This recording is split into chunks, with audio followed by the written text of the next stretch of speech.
سلامونه نیکې هیلې مې ومنئ په دې هیله چې روغ جوړ خوشحاله به یې نو ورزمر امید د کرکټ پارټنرز د پاڼې سره یو ځل بیا ستاسو په درانه خدمت کې حاضر شوی ما قدرمنو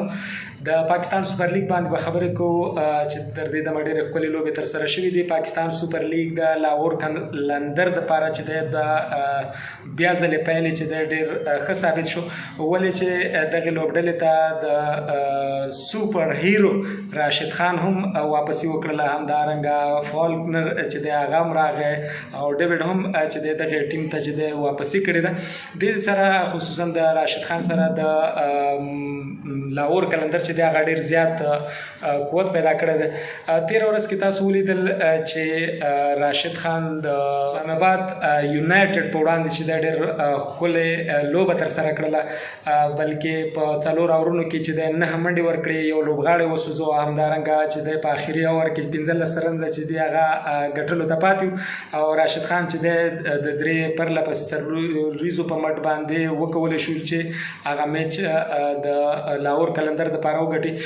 باید یادونه وکړم چې په د تېرو 6 پړاوونو یا د 6 کلونو راهیسې ملتان بلکې بخښنه غواړم لاهور قلندر چې دی هغه اسلام آباد یونایټډ سره 6 ځلې چې دی مخ شوی و، خو ولې تر اوسه پورې کوم شکست نه ورکړی. دا واحد ځل و چې په پاکستان سوپر لیګ کې لاهور قلندر په دې توانېږي چې اسلام آباد یونایټډ غوندې قوي لوبډلې ته چې دی د راشد خان په مټ باندې ماته ورکړي.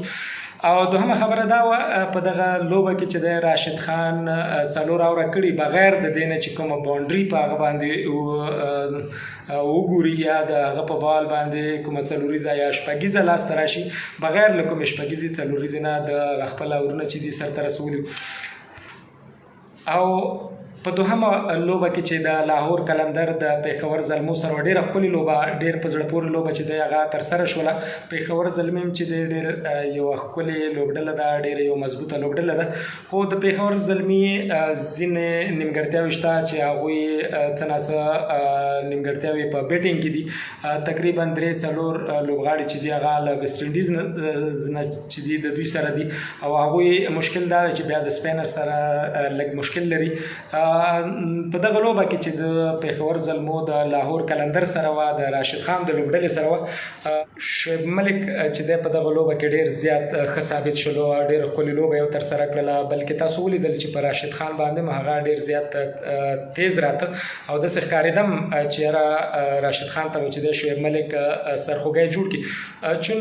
راشد خان چې دی د اول اور نه بغیر په هغه اور کې چې تقریبا د 15 رنزي ورکړي، 15 منډې ورکړې وي، په آخري 3 اورونو کې چې راشد خان ډېر ښکلی کمبیک وکړ. 3 اورونو کې یوازې 15 منډې نورې ورکړلې او 15 وکټې وسوځولې چې دا د پاکستان سوپر لیګ په تاریخ کې یو ښه فګر و چې راشد خان ترلاسه کړ، بلکې د راشد خان دپاره هم د پاکستان سوپر لیګ کې دا یو ښه اچیومنټ و، ښه لاسته راوړنه وه چې هغه ترسره کړله چې په 4 اورونو کې یا په یو اننګز کې چې دی هغه 15 لوبغاړي سوځوي. بلکې زه به دا وګڼم چې د پېښور زلمو هغه ملا چې ده راشد خان ورماته کړله. د پېښور زلمي ښکلې لوبډله د وختي ما خبره وکړله، خو په هغې کې یو کمی دا دی چې د هغوی کامران اکمل باندې ډېر زیات فوکس دی، ډېر زیات تمه دی چې د هغه د کامران اکمل نه ده، خو کامران اکمل هم هغه آوټ اف فورم دی. دا وخت کې چې دی هغه بال چې دی ډېر په بیټ باندې نه راځي، که چېرته هغه ونه ځلېده نو یوازې شعیب ملک و چې هغه فایټ وکړه، مقابله یې وکړله. تاسو ولیدل چې تقریبا د 70 پلس باندې چې دی د هغوی 6 لوبغاړي سوځېدلي وو، هغې نه بعد شعیب ملک چې وه تیزه لوبه شروع کړله، ځکه چې لوبه یې د لاسه ورکوله، لوبه یې د لاسه وتله، خو چون هغه هم ونه توانېده چې لاهور قلندر ته چې دی ماتې ورکړي. بلکې یو بل مشکل هم د پېښور زلمو سره دغه دی چې هغوی یو ښه سپینر چې دی هغه نه لري په لوبډله کې. شعیب ملک که څه ناڅه سپین کې د دوی هغه ملګرتیا کوي، خو ولې هغه هم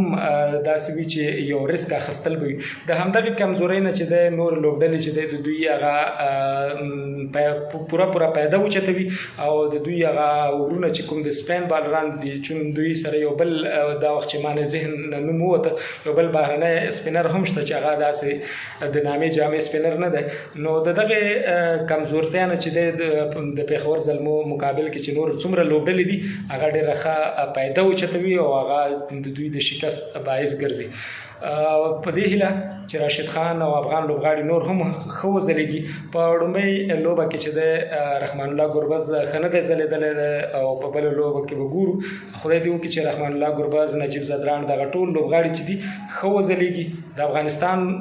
نوم چې د هغه روښانه کړي او پاکستان سوپر لیګ چې د هغه په ښه توګه ترسره شي.